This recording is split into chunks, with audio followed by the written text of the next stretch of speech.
La Peña Taurina La Estocada de la Pobla del Duc ha ret homenatge al torero valencià Ricardo de Fabra en el 50 aniversari de la seva alternativa. Fou al Saló de Plens de l'Ajuntament en un acte dirigit pel periodista taurí Carlos Bueno, que va comptar a més de l'homenatjat amb tertulians com el torero Vicent Ruiz el Soro. Ricardo de Fabra, nascut en Alcàsser en 1945, ha sigut un dels toreros més destacats i importants que ha donat València i un dels més valents. Compta inclús amb un pas doble al seu honor, obra del mestre de Torrent, Mariano Puig. En 1966, sent encara noveller, el destre valencià va assistir a la inauguració de la Penya Taurina La Estocada, així que la seva relació amb aquest poble de la vall, que l'ha vist torejar innumerables vegades, ve de lluny. El poble del Duc ha sigut un poble que jo vingui així en l'any 66 de novillero, era el primer any de novillero,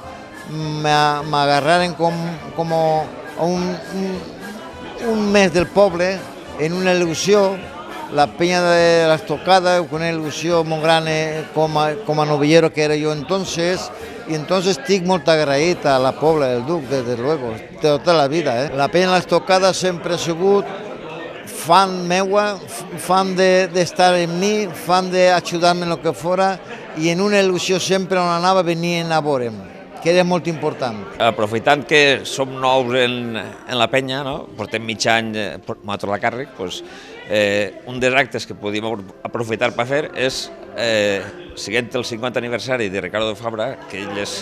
com si fora de la Pobla, per aprofitar i fer-li l'os en este poble que tanta torejat ell. El que és evident és que la Penya Taurina és una institució en el nostre poble, en la història són 50 anys de Penya Taurina, i la veritat és que és una institució que està, tota la gent la coneix, i realment nosaltres, com a Ajuntament i com a associació que són, el que tenim que fer és recolzar en totes les accions que s'emprenguen. En aquest moment han fet una junta nova, la qual té una tasca per davant important, i la missió del nostre Ajuntament és recolzar aquesta tasca i apoyar-nos en tot el que faci falta. L'homenatjat prenia l'alternativa el 10 de març de 1968 en la inauguració de la remodelada plaça de Bous de València, en la primera correguda de falles amb bous de galatge per a Julio Aparicio, padrí, i Diego Puerta de testimoni. Al seu primer bou rondeño li va tallar una orella i acabaria sortint a coll entre el clamor popular. Quan vaig prendre l'alternativa va ser una cosa lo que tots els toreros pensen, ser figo del toreo, i va ser molt important prendre l'alternativa en València com a valencià, i de totes les maneres,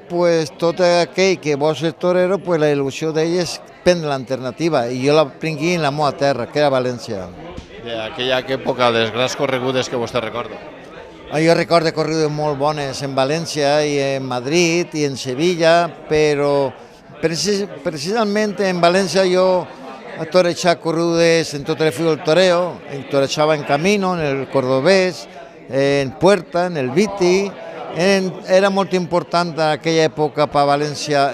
com a torero i com a valencià. El plat fort de l'acte foren els records de les corregudes i les festes taurines celebrades en la plaça de la Pobla del Duc. Simplemente hemos hecho un recorrido histórico de la presencia de los toros en las fiestas y en el aspecto lúdico del pueblo, y ya a partir sobre todo desde el 66, 67, que es cuando empieza la historia de la Peña Taurina La Estocada, el papel que ha representado la Peña dentro de lo que ha sido las fiestas del pueblo, porque ellos eran los que organizaban una plaza de toros portátil, y que además de todo lo que son los festejos taurinos clásicos, como las novilladas, etcétera, todas las fiestas del pueblo tenían lugar dentro de esta plaza de toros portátil, que forma parte del patrimonio inmaterial de generaciones de pobretans y pobretanes desde los años 60, porque todas las fiestas giraban dentro de lo que era la plaza de toros portátil.